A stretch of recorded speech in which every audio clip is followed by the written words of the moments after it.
మన ఆంధ్రప్రదేశ్కి సంబంధించి, మన దేశానికి సంబంధించి ఐ థింక్ దాదాపు 60,000 కోట్ల వుడ్ని మనం ఇంపోర్ట్ చేసుకుంటున్నాం.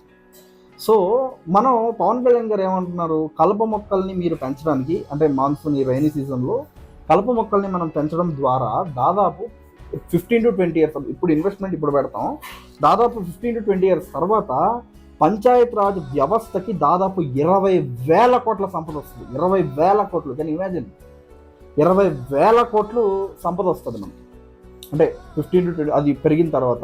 ఇక్కడ ఇంకొకటి ఉంది, పవన్ కళ్యాణ్ గారు ఏదైతే ఆయన అడవి శాఖకు సంబంధించి, పర్యావరణ శాఖకు సంబంధించి సమీక్షలు చేస్తున్నప్పుడు ఆయన ఏదైతే 50% గ్రీనరీ ఉండాలనుకుంటున్నారో అది పెరుగుతున్నప్పుడు ఆ గ్రీనరీ అండ్ మనకి విలేజెస్లో కాలుష్యం తగ్గుతుంది. ఈ మధ్య నేను చూస్తున్నా విలేజెస్లో చాలా గ్రామాల్లో కూడా ఇది నేను అబ్జర్వ్ చేస్తుంటే పొల్యూషన్ ఎక్కువైపోయింది అక్కడ. సో ఈ పొల్యూషన్ అన్నది కూడా అక్కడ తగ్గి,